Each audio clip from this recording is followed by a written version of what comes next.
भरी पंचायत में कोई भाई के सामने उसकी बहन की बेइज्जती करे तो वह भाई क्या करेगा। विचार करने वाली बात है। ज़रूर यहाँ पर कुछ ना कुछ बड़ा कांड कवाड़ा कर देगा अगर कोई असली भाई होगा तो। आज की कहानी में ऐसा होता है, भरी पंचायत में बहन के साथ गलत हरकत होती है और फिर भाई 3 लोगों की हत्या करने की कोशिश करता है। एक आदमी की तो जान निकाल ही देता है। क्या हुआ था पूरी कहानी जानेंगे। वीडियो को लास्ट तक ज़रूर देखा करें क्योंकि इन वीडियोज़ में बहुत कुछ जानने को और सीखने को होता है दोस्तों। क्योंकि हमारे समाज के अंदर ऐसी ऐसी घटनाएं घटती हैं, अगर उनके बारे में हमें जानकारी मिल जाती है तो अपने जीवन में ऐसी घटनाएं ना हो, कुछ ना कुछ जतन कर सकते हैं। नमस्कार, मैं हूं सुदेश कुमार और जीतू सुदेश चैनल में आपका स्वागत है। यह घटना घटित होती है उत्तर प्रदेश के वाराणसी के अंदर, जहां पर महेश पाल सिंह नाम का एक व्यक्ति रहा करता है। उसके घर में उसकी पत्नी और महेश पाल सिंह किसान है और घर में पशुपालन भी किया करता है और साथ में वह एक कारखाने में भी थोड़ा बहुत पार्ट टाइम काम किया करता है। उसके घर में उसके 2 बच्चे हैं। बड़ी बेटी है जिसका नाम राधा है, राधा 21 साल की है। छोटा बेटा है मोहर सिंह, उसका नाम है, 19 साल उसकी उम्र है और बीए की फर्स्ट ईयर में वह पढ़ाई कर रहा होता है। भरा पूरा परिवार है, 2 बच्चे हैं, 2 पति पत्नी हैं, कोई कैसी भी दिक्कत नहीं है। पैसा भी थोड़ा बहुत इतना तो कमाया ही जाता है कि घर परिवार अच्छे से चल सके, कोई कैसी भी परेशानी नहीं होती है। पिता ज़्यादातर खेतों पर जाता, वहाँ से चारा लेकर आता और अपने पशुओं का पालन पोषण किया करता, दूध निकाला करते, कुछ दूध बेच दिया करते और कुछ खेतीबाड़ी में से खाने पीने के लिए अन्न हो जाता और कुछ वह पैसे इधर उधर कारखाने में जाकर ओवर टाइम करके कमा आया करता था। एक दिन की बात होती है, जो इस घर का मुखिया महेश होता है वह बीमार पड़ जाता है। बीमार होते ही अपनी बेटी से कहता है कि बेटी जा तो जा, जरा पड़ोस से डॉक्टर को बुला कर ला या उससे कोई दवाई लेकर आ। जब बेटी राधा 21 साल की डॉक्टर के पास जाती है तो वहाँ पर और भी 4-5 लोग बैठे हुए थे, डॉक्टर का इंतजार कर रहे थे क्योंकि डॉक्टर दूसरे गाँव किसी मरीज को देखने के लिए बाइक से गया था। वो डॉक्टर ऐसा था जैसे गाँव के अंदर झोला छाप डॉक्टर हुआ करते हैं। अब डॉक्टर वहाँ पर था नहीं, ना ही दवाई मिलती है लड़की को, और फिर वह वापस आ जाती है और वापस आकर के अपने पिता से कहती है कि बाबा डॉक्टर तो बाहर गया है कहीं। और उसके बाद पिता कहता है कि देख पुरानी दवाई पड़ी होंगी, कहीं मिल जाए तो 1-2 गोली उनको उनमें से दे दे। तो लड़की जाकर देखती है, अलमारी के अंदर पुरानी गोलियों का पत्ता मिल जाता है और फिर अपने पिताजी को उनमें से गोलियां निकाल करके पानी के साथ दे देती है। पिता को ज़्यादातर बुखार रहा करता था। अब उसका बुखार थोड़ी देर के बाद उतर जाता है, उसका शरीर फुर्सत में आ जाता है तो वह दरांती उठाता है। क्योंकि दोस्तों किसानों के पास बीमार होने का भी वक्त नहीं होता है। थोड़ा बहुत बीमार हो जाते हैं तो उसमें तो वो खेतों पर काम ही करते रहते हैं और ज़्यादा बीमार हो जाते हैं तो जल्दी से जल्दी बुखार वगैरह को उतार करके दवाई गोलियों से और फिर खेतों पर जा लगते हैं। ऐसा ही यहाँ पर यह किसान करता है। थोड़ा सा बुखार उतर जाता है तो दरांती हाथ में लेकर के और पशुओं के लिए हरा चारा लेने के लिए खेतों की तरफ निकल जाता है। अभी 2 दिन पहले बरसात हुई थी तो खेतों में पानी भरा हुआ था। जैसे खेत की मेड़ पर जाकर खड़ा होता है कि भाई अब इसमें से पानी में से मुझे चारा काटना है। उसके मोबाइल में, उसके जेब में मोबाइल था। वह सोचता है कि अगर मैं ऐसे ही चारा काटूंगा तो हो सकता है मोबाइल पानी में गिर जाए। तो मोबाइल को वह मेड़ पर रख देता है। पगडंडी बोलते हैं दोस्तों मेड़ को कुछ जगहों पर, जो खेत के चारों तरफ होती है मेड़। और उसके बाद अपने मोबाइल को मेड़ पर रख करके वह खेत के अंदर घुस जाता है और वहाँ पर हरा चारा काटता है। और हरा चारा काटने के बाद उसको अपने सर पर गठरी बनाकर रख करके अपने घर की तरफ चला आता है। फ़ोन को वह वहीं पर भूल आया था गलती से, उसके ध्यान से उतर गई थी बात। घर आने के बाद वह खाना वाना खाता है और उसके बाद उसको बुखार फिर से घेर लेता है। अब बुखार जब घेर लेता है तो वह सोचता है कि बेटी ये ले मेरा फ़ोन ले, डॉक्टर के पास फ़ोन मिला। अब वह जैसे ही अपने जेब में हाथ डालता है तो फ़ोन तो वहाँ पर था नहीं। उसको याद आता है कि अरे वो तो मोबाइल मेरा खेत की मेड़ पर रखा रह गया। और उसके बाद वह घर पर बेटा तो था नहीं, वह कहता है बेटी मोबाइल तो मेरा मेड़ पर रखा रह गया। अब बेटी कहती है बाबा मैं ले आती हूँ, अभी दिन ही तो है और मैं अभी लेकर आती हूँ। अब बेटी जाती रहती थी खेतों पर। पिता कहता है ठीक है बेटी ले आ जल्दी से। और उसके बाद डॉक्टर के पास फ़ोन कर अभी आया है कि नहीं आया है। बेटी खेतों पर भागती भागती जाती है और जाकर के अपने खेत में मेड़ पर उस मोबाइल को ढूंढ लेती है। मोबाइल को ले करके वह वापस आने लगती है। लेकिन उनके खेत की बगल में एक और खेत का मालिक जो कि अपने खेत में बैठ करके अपने किसी दोस्त के साथ शराब पी रहा था। खेत के मालिक का नाम होता है कृष्णाराम। वह अपने दोस्त के साथ शराब पी रहा होता है। उनकी नज़र एकदम से इस लड़की राधा के ऊपर पड़ती है, तो वह बोल उठते हैं कि यार देख, महेश पाल की लड़की आई है। अब शराब के नशे में धुत थे, वह सोचने लगते हैं कि क्यों ना यहाँ पर कुछ मौज मस्ती करी जाए। और इसी विचार को पाले हुए वह एकदम से उस लड़की को बुला लेते हैं, बेटी इधर आ। और वह लड़की उनके पास जाती है और कहती है, हाँ काका बताओ क्या बात है। अब काका के पास शराब देख करके बेटी जाने लगती, काका तुम शराब पी रहे हो, मैं घर जा रही हूँ, फिर बता देना क्या काम है। लेकिन इतने में ही कृष्णाराम कहता है कि देख, मेरे ट्यूबवेल के अंदर मैंने बहुत सारी सब्जियां खेत में से उखाड़ कर रखी हैं। कुछ आलू हैं, कुछ भिंडी हैं, हरी मिर्च भी हैं, और कुछ वहाँ पर जो तुरई होती है वो भी रखी हुई है, उनको ले जा घर पर सब्जी बना लेना। अब लड़की सोचती है कि चलो सब्जी लेने के लिए कह रहा है, तो वह उसके खेत पर बने हुए ट्यूबवेल के कमरे में चली जाती है। वहाँ पर सब्जी वगैरह कुछ रखी तो थी, उनको वह भरने लगती है अपनी झोली में। लेकिन इतने में ही पीछे से उसका वह काका कृष्णाराम और उसका वह दोस्त उस ट्यूबवेल के दरवाजे पर आकर खड़े हो जाते हैं। और वहां आने के बाद वह एकदम से अंदर घुस जाते हैं और दरवाजे को बंद कर देते हैं अंदर से। लड़की घबरा जाती है, कहती है काका ये तुम क्या कर रहे हो। लेकिन वह काका और उसके साथ दोस्त वह दोनों नशे में धुत थे। और फिर वही होता है जो नहीं होना चाहिए था। लड़की के कपड़े फट जाते हैं उतारने वगैरह में, और उसके साथ ज़बरदस्ती करने में, और उसके साथ वह गंदा मुंह कर बैठते हैं। और उसके बाद लड़की को छोड़ देते हैं और धमकी देते हैं कि अगर यह बात किसी को बताई तो हमसे बुरा कोई नहीं होगा। लड़की अपने घर जाती है, सहमी हुई, डरी हुई सी, कपड़े फटे हुए थे और चेहरे पर एकदम उदासी थी। घर के अंदर घुसती है, पिता बीमार था, माँ भी वहीं पर बैठी थी। लड़की को देख कर ही माता पिता पहचान जाते हैं कि लड़की के साथ ज़रूर कुछ ना कुछ हुआ है। लड़की से पूछते भी हैं, बेटी ये क्या हुआ, तुम्हारे कपड़े किसने फाड़े, हमें बता एक बार। तो लड़की एकदम से रोने लगती है अपने माँ और बाबा के सामने कि मेरे साथ वो पड़ोसी अंकल है ना, चाचा, जो काका जिनका खेत है, जिनका नाम कृष्णाराम है, उन्होंने मेरे साथ ऐसा किया है। अब यह बात सुनने के बाद पिता अंदर तक से टूट जाता है, क्योंकि दोस्तों पिता के लिए बेटी की इज्जत बहुत मायने रखती है। अब पिता सोचता है मन ही मन में, वहीं पर बुड़बुड़ाता है कि अगर थाने में जाऊँ, रिपोर्ट दर्ज करवाऊंगा तो कोई गरीब आदमी है, हमारी सुनेगा नहीं, शायद हो सकता है हमारी एफआईआर ही दर्ज ना होने दे, वो लोग तो ज़्यादा पैसे वाले हैं। यह बात मन मन में बुड़बुड़ा रहा था, क्या करूं, कैसे करूं, अपनी बेटी को न्याय कहां से दिलाऊं। तभी वहां पर उनका बेटा भी आया था स्कूल से। यह सारा वाक्य वह भी सुन लेता, किवाड़ के पीछे खड़ा होकर के। बेटे को गुस्सा आता है और गुस्से में आकर के हाथ में लठ उठाता है और एकदम से जाने लगता है। लेकिन जो पिता होता है तुरंत खड़ा होता है चारपाई से, बेटे को रोक लेता है। बेटा नहीं, ऐसा नहीं करते, हम गरीब आदमी हैं, हमारा कुछ नहीं उठेगा, रात और रात हमें साफ कर दिया जाएगा। अब तो बेटे को बिठाता है और पिता कहता है कि देखो मैं कल पंचायत जोड़ूंगा, पंचों के सामने सारी बात रखूंगा, वहां पर तो न्याय मिलेगा मुझे। पंचों के भरोसे होकर के वह पिता शाम को ही बुखार की गोली वगैरह लेकर के पूरे गांव में जितने भी पंच सरपंच थे उन सबके पास जा करके सारी व्यथा बताता है और कहता है कि कल पंचायत जोड़ दीजिए।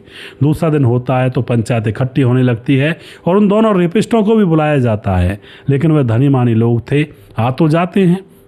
आने के बाद वहाँ पर सारी बात वह लड़की पंचों के बीच में बताती है, सारी व्यथा रोती है और उनके सामने रोने भी लगती है। और उसके बाद अब उनसे पूछा जाता है, दो रेपिस्ट जो थे, कि तुम बताओ भाई क्या हुआ था। तो वह दोनों हंस कर बताते हैं कि हम अपने खेत पर थे और हालांकि हम शराब पी रहे थे, लेकिन यह लड़की हमारा फ़ायदा उठाना चाहती थी। हमारे पास आई और हमसे 5,000 रुपये मांगने लगी और कहने लगी जो कुछ तुम्हें करना है काका कर लो, लेकिन 5,000 दे दो। अब हमने तो इसको वहाँ से फटकार कर भगा दिया। अब इसने इसी बात का बदला लेने के लिए आज यह पंचायत जोड़ी है। अब यह बात तो कहीं से मतलब कोई फिट ही नहीं बैठती थी, लेकिन अमीर की लाठी में, अमीर के जूते में जोर होता है दोस्तों। अब तो यहाँ पर जो सरपंच होता है वह भी उन दोनों लोगों की तरफ ही था और वह भी अब उन्हीं के पक्ष में बोलने लगता है कि आजकल की लड़कियों का कोई भरोसा नहीं, भैया कहाँ क्या कर दे, देखो इन दोनों बेचारों को फंसा रही है लड़की। ऐसे बाकी के पंच कहने लगते हैं, क्योंकि रात को ही उन सारे पंच सरपंचों की अच्छी तरह से खातिरदारी उन लोगों ने कर दी थी, पार्टी वगैरह, और फिर वादा किया था कि कल भी आपकी पार्टी होगी अच्छे से। तो इसीलिए वह दोनों लोगों की हिमायत में बोल रहे थे। दोस्तों न्याय नहीं है आज के दौर में, क्योंकि आप पंचायत में चले जाइए, कोर्ट में चले जाइए, सुप्रीम कोर्ट में चले जाइए, कहीं न्याय नहीं है। सिर्फ पैसों के बलबूते पर न्याय को दबा दिया जाता है। तो इससे बचने का एक ही इलाज है, किसी से अटके ही ना, लोगों से दूर रहें, किसी से फालतू बकवास करें ही ना, तो ही बच सकता है इंसान। वरना एक बार अगर काले कोट और सफ़ेद कोट के चक्कर में इंसान फंस गया ना, सफ़ेद कोट डॉक्टर होते हैं, अगर किसी को बीमारी लग गई गई तो बस उसका घर का सब कुछ बिक जाता है। काला कोट वकील होता है, अगर किसी से झगड़ा करके काले कोट के पास फंस गए तो भी जिंदगियां बर्बाद होती हैं, सालों साल तक न्याय नहीं मिलता है और बेकसूर जेलों में पड़े रहते हैं। अब तो यहाँ पर पंचायत के अंदर ये सारी बातें होने लगती हैं तो लड़की का जो पिता होता है महेश पाल, वह एकदम से सरपंच से कह उठता है, सरपंच साहब अगर मेरी बेटी की जगह पर तुम्हारी बेटी होती तो क्या तब भी तुम ऐसा ही फैसला करते। यह बात जैसे वह कह रहा होता है सरपंच को बहुत बुरा लगता है कि मेरी बेटी के बारे में बात करता है और वह उस लड़की के पिता के मुंह पर थप्पड़ मार देता है और यही सबसे बड़ी गलती थी। जैसे ही वह उस पिता के मुंह पर थप्पड़ मारता है तो वहाँ पर बेटी का भाई खड़ा हुआ था, यानी कि महेश पाल का बेटा मोहर सिंह खड़ा हुआ था और वह वहीं पर नज़र घुमाता है इधर उधर। तो अभी अभी कोई किसान अपने घर के दरवाजे पर उसने लकड़ियाँ लाकर डाली थी, जंगल से काट कर लाया था, उसके घर के दरवाजे पर बुग्गी खड़ी हुई थी, रेडू जिसको बर्द और झोटे से चलाते हैं। वहाँ जाता है, वहाँ से उसकी कुल्हाड़ी उठाता है और सीधा सरपंच के पास आकर के उसके सर पर वार कर देता है। दोस्तों एक ही वार में सरपंच चित्त हो जाता है, खून बहने लगता है, वहाँ पर हड़कंप मच जाता है, लेकिन लड़का अभी भी नहीं रुकता है, उन दोनों अपराधियों के पीछे भागता है, उनमें इतने वार करता है उनके हाथ पांव काट देता है। बिल्कुल मारने की प्लानिंग थी लेकिन कोई बदकिस्मती से वह लोग उस लड़के से मर नहीं पाते हैं। सरपंच को तो गैर ठौर मतलब एकदम से बाई चांस उसके सर पर ही लग गई थी कुल्हाड़ी, लेकिन वो लोग बच जाते हैं, हाथ पांव तो कट जाते हैं, लेकिन फिर उसके बाद लोग उनको अलग अलग कर देते हैं। पुलिस को बुलाया जाता है, उन लोगों को हॉस्पिटल पहुंचाया जाता है और लड़के के खिलाफ एफआईआर दर्ज की जाती है। मामला पूछा जाता है, लड़का बताता है कि मेरे सामने मेरी बहन की इज्जत खराब हो रही थी पूरी भरी पंचायत में और मेरे पिता के मुंह पर थप्पड़ मार दिया गया था, तो फिर भला कौन बेटा चुपचाप सहन कर पाएगा ये सारी चीज़ें। तो यहाँ पर सभी लोग जब सुनते हैं तो सभी लोग कहते हैं, जो पुलिस वाले थे, गांव वाले तो सुन ही रहे थे और हंस रहे थे तालियां दे दे करके। तो फिर कानून तो कानून होता है दोस्तों, उसने कानून तोड़ा था, हम किसी की हत्या नहीं कर सकते हैं, ये राइट नहीं होता है, किसी की जान लेने का अधिकार किसी भी प्राणी को नहीं है। जेल में डाल दिया जाता है उस लड़के को और उसके खिलाफ जो भी कानूनी कार्रवाई होती है वो होती है। लेकिन उसने अपने तरीके से जो यहाँ पर किया था वह बड़ा एक अजीब सा सिस्टम था, लेकिन अपनी ज़िंदगी भी बर्बाद हो गई उसकी। तो आप क्या कहना चाहते हो इस घटना के बारे में? मैं यहाँ पर ये कहना चाहता हूँ, सबसे पहले खेत क्यार में बाहर अपनी अकेली बहन बेटी को ना भेजें आज के दौर में। पहले तो कोई मामला नहीं था, लेकिन आजकल बहुत ज़्यादा खतरनाक समय चल चुका है। अकेली बहन बेटी को खेतों पर बिल्कुल ना भेजें, किसी का कोई भरोसा नहीं होता है। और दूसरी बात ये है कि भाई अगर किसी अमीर आदमी ने किसी लड़की का दमन किया है या उसको शोषित किया है तो तुरंत पुलिस थाने में जाएं, वहाँ पर अगर कोई नहीं सुनता है तो उससे ऊपर जाएं, एसपी डीएसपी, तुरंत पेश होते चले जाएं स्टेप बाय स्टेप, तो कहीं ना कहीं तो सुनवाई होगी ही होगी। किसी के दबाव में ना आए, वरना तो इसी तरह से समाज के अंदर बहन बेटियों की इज्जत दबी कुचली जाएगी। दोस्तों वीडियो के लास्ट में कुछ भाइयों के नाम लेना चाहता हूँ जो हमारे वीडियोज़ को देखते हैं और हमें खूब सपोर्ट करते हैं। तो दोस्तों हमारे साथ है विजय शर्मा। सुदेश भाई आप अच्छी कहानी सुनाते हो, मेरा भी नाम लिया करें। विजय शर्मा, मैं गुजरात से देखता हूं आपकी कहानी बहुत अच्छी होती है। बहुत बहुत धन्यवाद करते हैं विजय शर्मा जी आपका। अपना आशीर्वाद इसी तरह से हमारे ऊपर बना कर रखें। धीरज बनवाल कमेंट करते हैं, इंसान की खाल में भेड़िए हैं भैया। बिल्कुल जी सही कह रहे हैं आप धीरज भाई। भीमदत्त जोशी कहते हैं सबको अपने किए हुए कर्मों का फल मिल गया, लड़की माँ बाप का कहना मान जाती तो अपनी मौत को नहीं देखती। जी बिल्कुल जी भीमदत्त भाई। मनोज श्रीवास्तव कहते हैं कभी भी माँ बाप के कहना मानने से मना नहीं करना चाहिए था, बाद में आपके साथ धोखा हो सकता है। जय श्री राम, ऐसा ही हुआ लड़की के साथ भी, जिला गोपालगंज बिहार 28 वार्ड नंबर 23 से।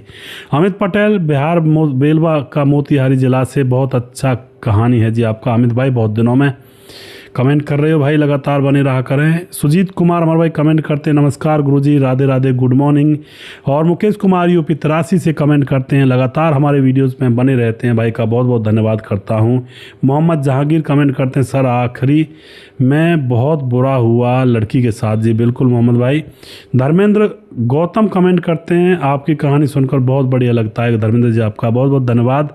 और उसके बाद पवन कुशवाहा कमेंट करते हैं राम राम भैया जी। हरिशंकर यादव कमेंट करते हैं राधे राधे सुदेश भाई, राधे राधे जी। भीख सिंह कमेंट करते हैं, प्रवीण बघेल से पुरी से, स्वपन डे कमेंट करते हैं। उसके बाद रतनलाल बिंद कमेंट करते हैं यह वीडियो वास्तव में प्रेरणादायक है, बहुत बहुत धन्यवाद करते हैं जी रतनलाल बिंद। ये बिंद जो है, एक शब्द मुझे याद आ गया है। कई बार राजस्थान के अंदर जो औरतें होती हैं अपने पति को भी बिंद कहती हैं। क्या मैं सही बता रहा हूँ? ये अगर सही है तो आप बताएं ज़रूर, क्योंकि मैं हरियाणा का हूँ। राजस्थान की कुछ लैंग्वेज में सीखना, मतलब जैसे कोई चीज़ें आ जाती हैं तो उनको सीख लेते हैं। तो क्या बिंद ही कहते हैं पति को? यही है, सही है या गलत है? इसके बारे में ज़रूर बताएं कमेंट बॉक्स में। उसके बाद हमारे साथ मुकेश कुमार दोबारा से कमेंट करते हैं, मोनू जैन कमेंट करते हैं, रजत सैनी कमेंट करते हैं, सूरज डियो फिजी से हमारे भाई लगातार कमेंट करते हैं, राम मोहम्मद यासीन लाहौर पाकिस्तान से हमारे हर वीडियोस पर आपको इनका कमेंट मिल जाएगा, क्योंकि लगातार हमारे सारे वीडियोस पर हर बार कमेंट करते हैं, सारे वीडियोस देखते हैं हमारे सारे बहन भाइयों के, और बहुत बहुत धन्यवाद करता हूं भाई का।